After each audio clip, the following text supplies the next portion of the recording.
Eric, you want to lead us off? Sure do. Coach, just kind of give us your thoughts on South Carolina. What impresses you about them watching them on tape?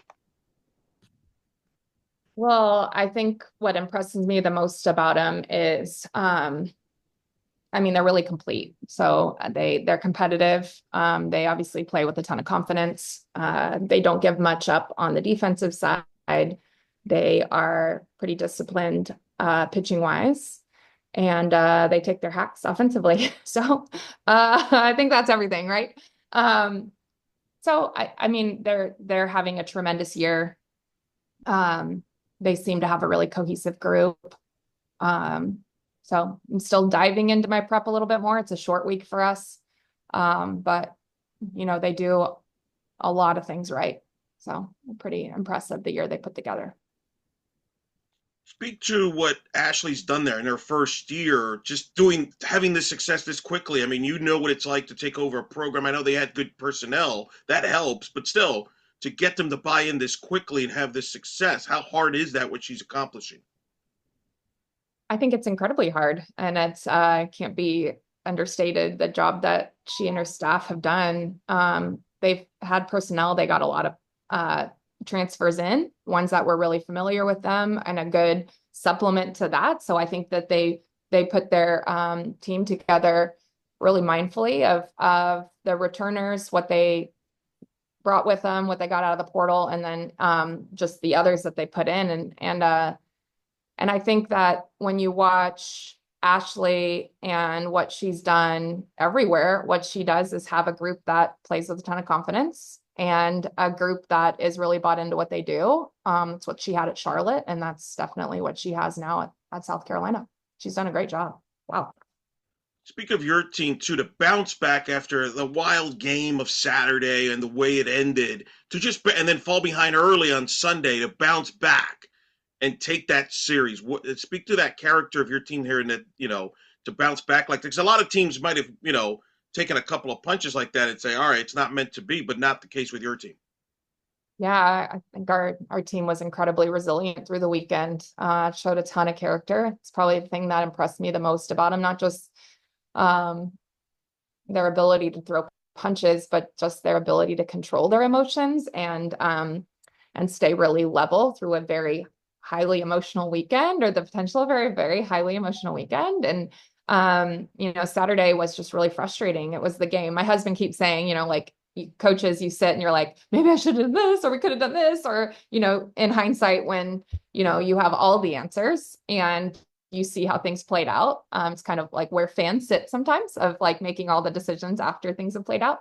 And my husband's just like, that's just the game sometimes. That's just softball or baseball sometimes, is like the frustrating feel of, I felt like we dominated the game. I think they maximized their opportunities. We gave them too much early on Saturday. We fought back, we punched back, we were fighting. And then we just never broke through. And every time you don't, you give a little bit more of that momentum back. But coming out of that game and the way it ended, you could put a ton more weight on it. Um, and I was just really proud of the way our team turned the page. I feel like we made the most of our opportunities on Sunday. It's like on Saturday, we left 18 runners on. It's like unheard of. But that happens sometimes, as Joe Deifel says, it's the game sometimes. Sometimes you just don't punch that hit through that you need. And, we maximized on that on Sunday. And, they just stayed the course. They fought their butts off. I mean, Florida's really, really good. And you go into Gainesville and you find a way to win the series. And shoot, you feel like you dominated the one game you lost. You just come out and I think they just did a really great job, showed a ton of character, showed a ton of fight. Really impressed me throughout the weekend, and then also taking care of business at North Florida Monday night. My last one, and then I'll give it to Dudley here. What's different about this team today than it was when it arrived in Oxford? There's not enough time. No, uh, there's so many things, Eric. So many things. This team right now is just playing with a ton of confidence, a ton of competitive commitment to each other, wanting to be great. Not that that team didn't, but that team got punched in the face for the first time and just didn't really know what to do or what to make of it. And just kind of sat in it a little bit until they kind of got that edge back. And this team right now is edgy. They're edgy. I think that they know we can beat anybody. We have to play our game. We have to control our side. But they just aren't going to count themselves out, and they're going to throw as many punches as it takes. But they also aren't necessarily caught up in the outcome as much as what it's going to look like and who we are going to be, and that commitment.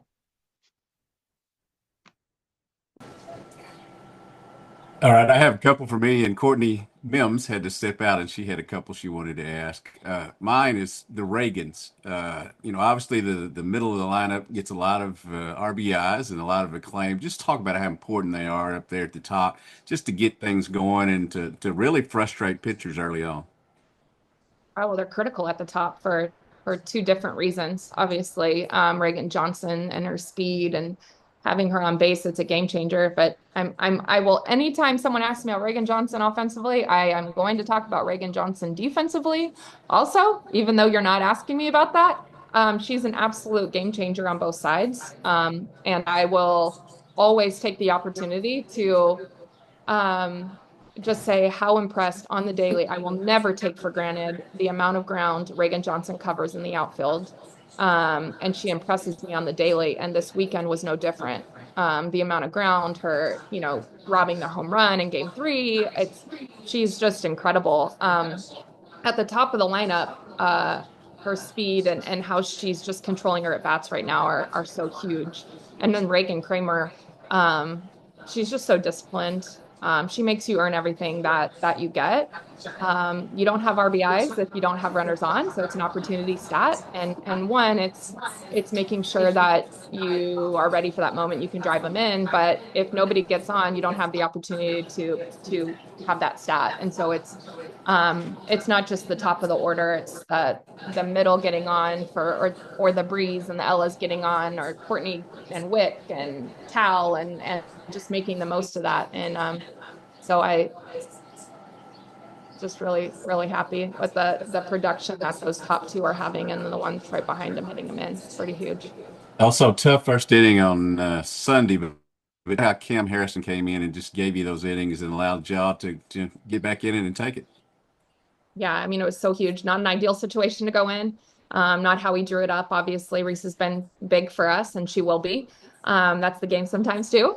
But Cam getting the ball in that moment, and even at the start, not exactly, obviously with giving up the home run there in that situation, she settled in and she fought her butt off for us and gave us the chance to get back in it and then stay the course. That's a really explosive offense.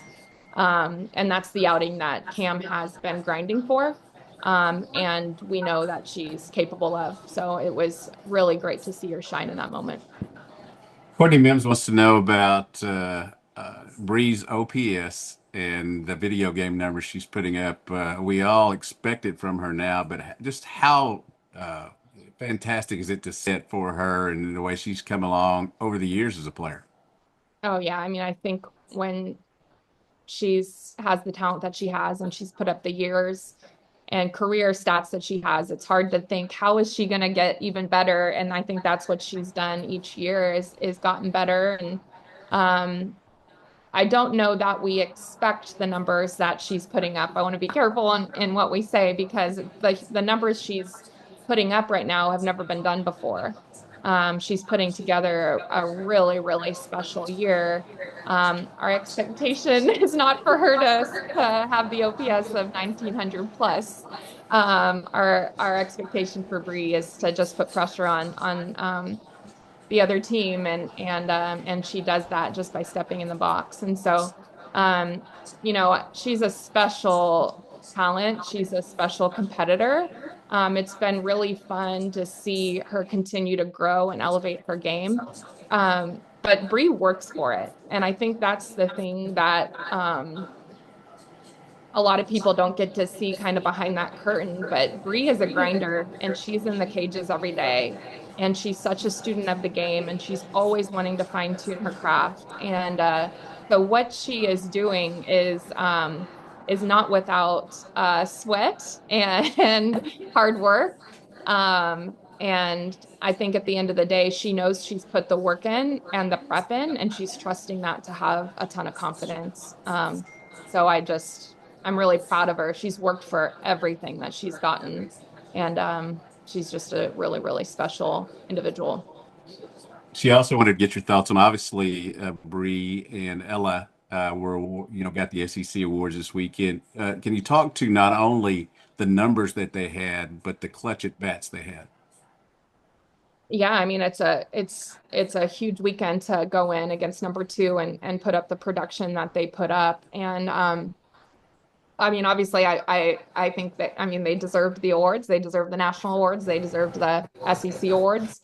Not out of my bias, and not because I get to vote. I wish I did, but the production they put up against number two is incredible. And even going into Sunday, when we knew they'd probably go around Bree, and they did. I mean, one of the biggest signs of respect is walking someone to put a runner in scoring position for a hitter that's also very hot, but maybe not quite as dangerous as Bree, but that's for them to decide.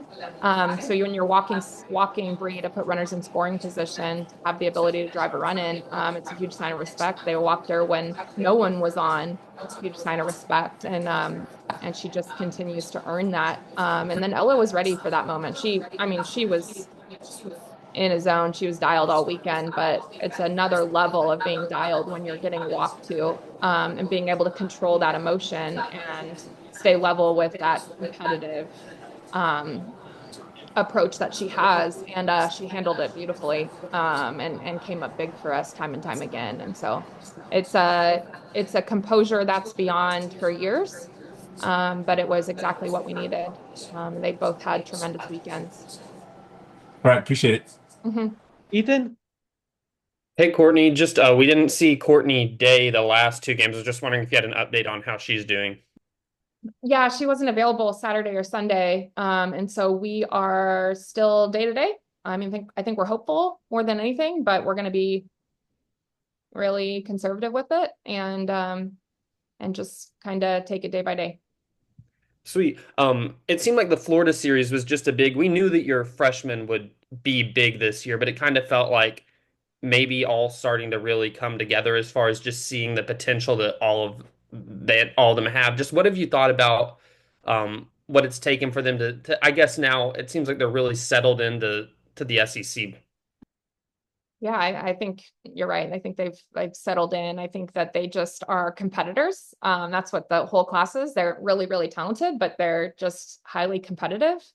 And I think they've handled and worked through just the different expectations or different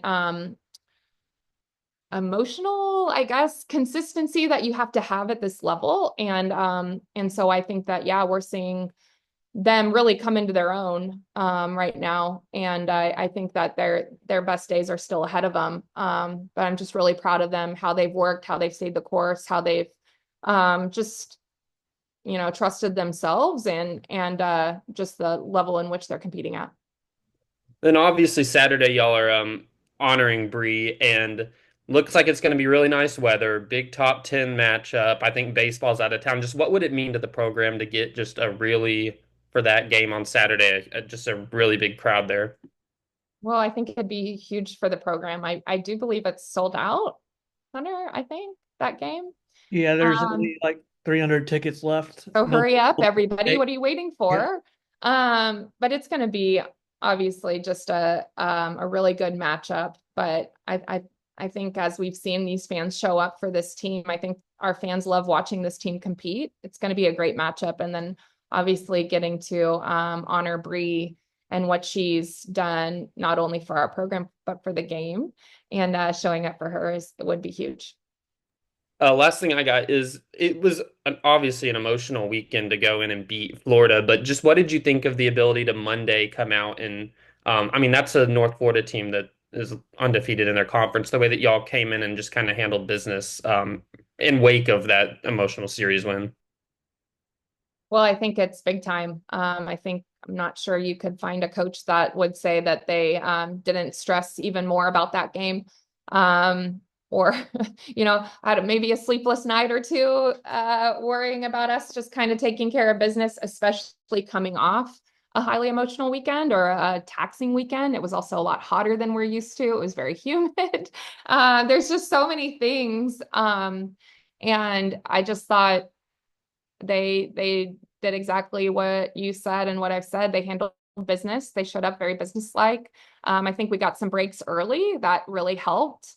And I think that they just did what we needed to do and then got to go home. So we were really, really happy to go home 3-1. It was a great weekend.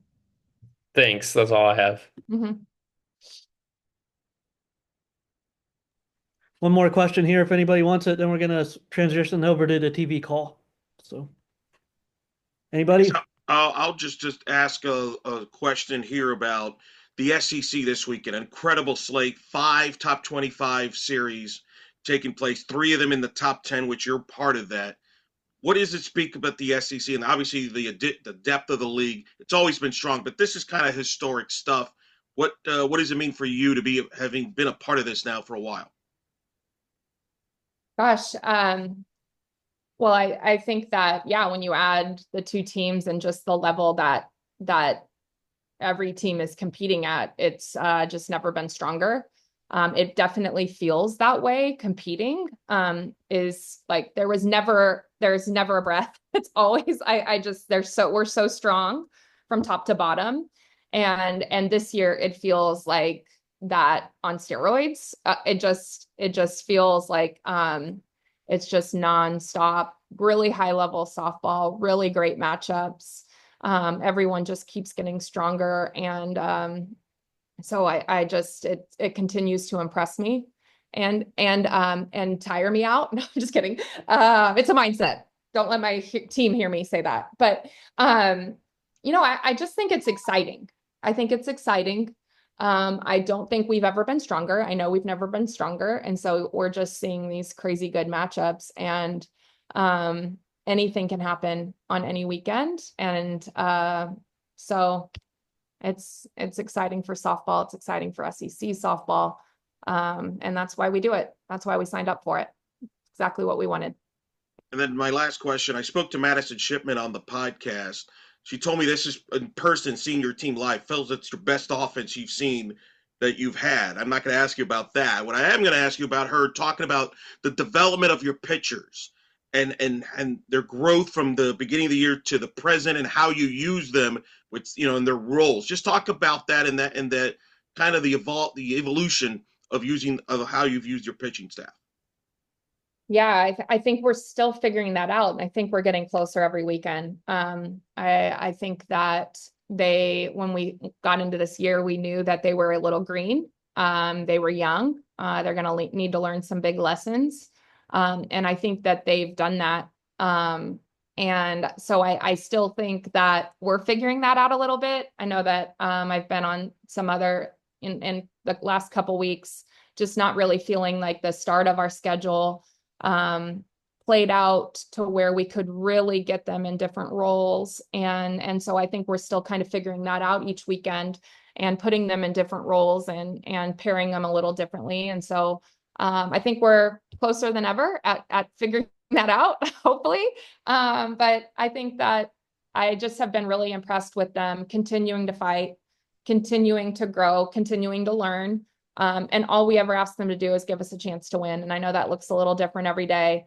But this offense and our defense give us a ton of freedom to make some mistakes and not feel like we have to be perfect in everything that we do. And that's really, really huge for such a young staff. And so they continue to grow. They're maturing each weekend. And so I just am really glad to get down the stretch with this crew. And I agree with Madison. I agree. My dad said it. Obviously, you know, my dad's a retired baseball coach who watched us in Mary Nutter, and he said that.